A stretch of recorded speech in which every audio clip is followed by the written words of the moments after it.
మీ GIET ఇప్పుడు GGUగా మారింది. 2000కు పైగా ప్లేస్మెంట్స్, IPM, KPMG వంటి సంస్థలతో ఇంటిగ్రేటెడ్ కోర్సులు, UPSC కోచింగ్, అడ్మిషన్లు ఓపెన్. గత కొద్ది నెలలుగా బంగారం, వెండి ధరలు ఫ్లక్చుయేట్ అవుతూ వస్తున్నాయి.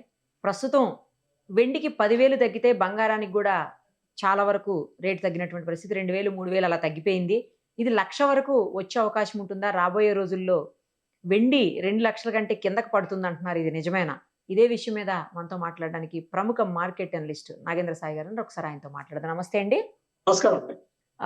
ఏంటి చెప్పండి, రాబోయే రోజుల్లో వెండి, బంగారం బాగా తగ్గే అవకాశం ఉంటుంది. ఎందుకంటే మోడీ గారు ఈ మధ్యన అనౌన్స్ చేశారు కొనొద్దు అని చెప్పేసి. తర్వాత ట్యాక్సులు కూడా పెంచింది సెంట్రల్ గవర్నమెంట్. సో వీటి వల్ల బంగారం ధరలు, అలాగే కొనేవాళ్ళు తగ్గినప్పుడు ఆటోమేటిక్గా ధరలు కూడా తగ్గుతాయి, మనకు తెలిసిందే. సో కొనేవాళ్ళు కూడా తగ్గారు, పర్చేజింగ్ వాళ్ళంతా కెపాసిటీ తగ్గింది, కావాలని చెప్పేసి ఆగుతున్నారు అని అంటున్నారు. సో దానివల్ల బంగారం, వెండి రేట్లు తగ్గుతున్నాయా, లేకపోతే మరేదన్నా రీజన్ ఉందా? రాబోయే రోజుల్లో ఇంకా తగ్గుతుంది అంటున్నారు. ఇందులో నిజమెంత?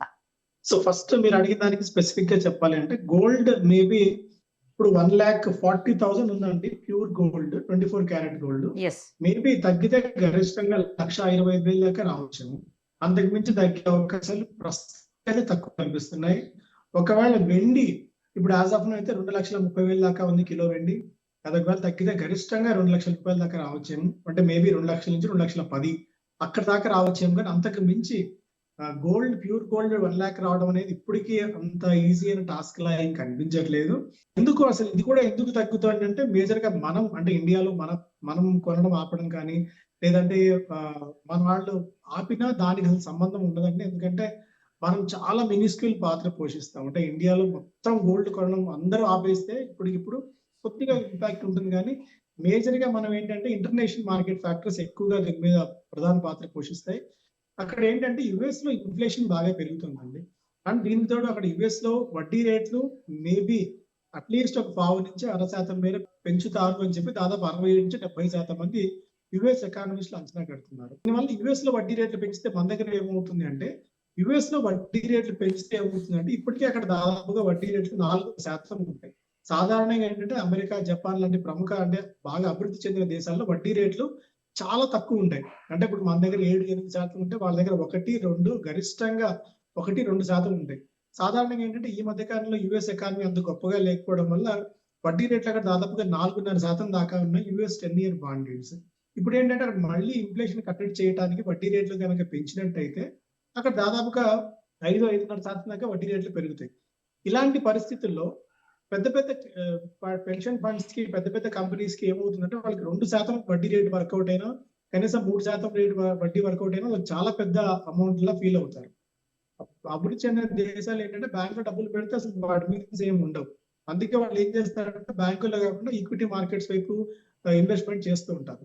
ఇప్పుడు గోల్డ్ లో కనుక పెట్టుబడులు పెట్టినట్టయితే దానివల్ల ఈల్డ్ ఏం రాదు. అంటే గోల్డ్ ధర పెరిగినప్పుడు మాత్రమే, తగ్గినప్పుడు మాత్రమే వోలటాలిటీ ఉంటుంది తప్ప, గోల్డ్ లో పడితే ఎన్ని రోజులు పెట్టుకున్నా దాని మీద వచ్చి ఈల్డ్ ఏమి ఉండదు. అందువల్ల ఏం చేస్తారంటే పెద్ద పెద్ద హెడ్జ్ ఫండ్స్ అంతా కూడా ఏదో కొట్టే డాలర్స్ కొంటారు, లేదంటే డాలర్ బాండ్స్ కొంటారు. 10-year బాండ్ రేట్స్ కానీ, 15-year బాండ్ రేట్స్ కానీ. ఇప్పుడు 5.5%, 6% మీద అక్కడ వడ్డీ వర్కౌట్ అవుతుంటే అదే పనిగా వచ్చి పనిమాల గోల్డ్ లో ఇన్వెస్ట్ చేసి రిస్క్ తీసుకోవాల్సిన అవసరం ఏమి ఉండదు. సాధారణంగా గోల్డ్ అనేది కేవలం ఒక హెడ్జింగ్ మెకానిజమే కానీ ఇన్వెస్ట్మెంట్ పర్పస్ ఎప్పటికీ కాదు పెద్ద పెద్ద కంపెనీస్ అన్నిటికీ కూడా. అంటే దాదాపు ఒక $2 ట్రిలియన్, $3 ట్రిలియన్ పెద్ద పెద్ద కంపెనీస్, ఎకానమీస్ ఇన్వెస్ట్ చేసేవంతా కూడా బాండ్స్ లో ఇన్వెస్ట్ చేస్తారు. కానీ గోల్డ్ అనేది చాలా మినిస్క్యూల్ పాత్ర అండి. అంటే ₹100 గోల్డ్, ₹100 బాండ్స్ లో ఇన్వెస్ట్ చేస్తే హార్డ్లీ ₹7-8 మాత్రమే గోల్డ్ లో ఉంటుంది. అందువల్ల గోల్డ్ పెద్దగా ప్రపంచవ్యాప్తంగా పట్టించుకోరు, ఒక హెడ్జింగ్ కింద మాత్రమే చూస్తారు. అండ్ దీనితో యుఎస్ ఏంటంటే ఇన్ఫ్లేషన్ బాగా పెరిగింది. ఈ 4 నెలల పాటు ఇరాన్ యుద్ధం కారణంగా అక్కడ గ్యాస్ ధరలు కూడా బాగా పెరిగాయి.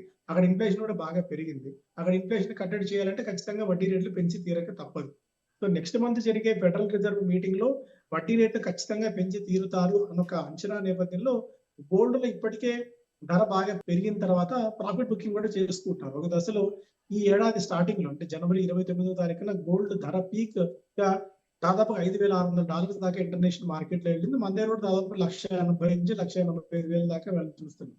సో లోయర్ లెవెల్స్ దగ్గర అంటే 2,600 నుంచి డబుల్ అయిపోయిన తర్వాత ఎవరైతే లోయర్ లెవెల్స్ దగ్గర కొన్నారో వాళ్ళందరూ ప్రాఫిట్ బుక్ చేసుకుంటారు. అంటే డబ్బులు అమ్మి సొమ్ము చేసుకుంటున్నారు. ఇది కూడా వన్ ఆఫ్ ది రీజన్ అండి గోల్డ్ పడడానికి. సో ఇది ఎక్కడ దాకా పడుతుంది అంటే, సో గోల్డ్ ప్రొడక్షన్ కాస్ట్ అంటాం. అంటే గోల్డ్ వెలికి తీయడానికి దాదాపుగా $1,700 నుంచి $1,900 ఖర్చు అవుతుంది. అంటే గోల్డ్ మైన్స్ లో నుంచి కొన్ని టన్నుల కొద్ది ఓర్ ని శుద్ధి చేసిన తర్వాత వచ్చేది కొద్ది గ్రాముల బంగారం వస్తుంది కాబట్టి, సో పర్ డే గోల్డ్ ఉత్పత్తి చేయడానికే మనకు దాదాపుగా $1,700 నుంచి $1,900 వరకు ఖర్చు అవుతుంది. మనకు ఒక ఔన్స్ బంగారం తీయాలంటే ఆ లెక్కన దానికంటే మనం మంచి ప్రైస్ లోనే ఉన్నాం, మంచి ధరలోనే ఉన్నాం. సో ఎక్కడ దాకా పడుతుంది అంటే, ప్రముఖ జేపీ మోర్గాన్ కానీ, డాయిష్ బ్యాంక్ కానీ వీళ్ళందరూ చెప్పేది ఏంటంటే ఇక్కడ నుంచి గరిష్టంగా 10 నుంచి 20% మేర మాత్రమే గోల్డ్ ధర పడే అవకాశం ఉంది. ఓకే. సో ఒక 1,00,000కి డౌన్ అవుతుందని కానీ, లేదా 1,00,000 దగ్గరకు వస్తుందని కానీ ఎక్స్పెక్ట్ చేయటం మిత్తే అవుతుంది అయితే ఇక కష్టం. ఇప్పుడైతే అంటే మరి అంత అత్యాశ కూడా పనికిరాదు. 1,80,000 ఉన్నప్పుడు 2,00,000 అవుతుందేమో అని కొన్నాం. 1,80,000 నుంచి 1,40,000 వచ్చినప్పుడు 1,00,000కి వస్తుందేమో అనుకుంటాం. మన ఇండియన్ మెంటాలిటీ ఏంటంటే పెరుగుతున్నప్పుడు వెంటబడి కొంటాం, పడుతున్నప్పుడు దాని వైపు కూడా చూడం.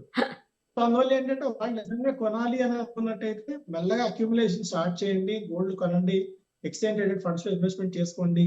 1,05,000 వచ్చినప్పుడు మంచి ఆపర్చునిటీ అయ్యేట్టు కనిపిస్తుంది గోల్డ్. ఒకవేళ సిల్వర్ 2,00,000 బిలో కనుక వచ్చినట్టయితే సిల్వర్ కూడా మంచి ఇన్వెస్ట్మెంట్ ఆప్షన్ అయ్యే ఛాన్సెస్ కనిపిస్తున్నాయండి. రైట్ అండి. Thank you. Let us see. Thank you so much. Thank you అండి.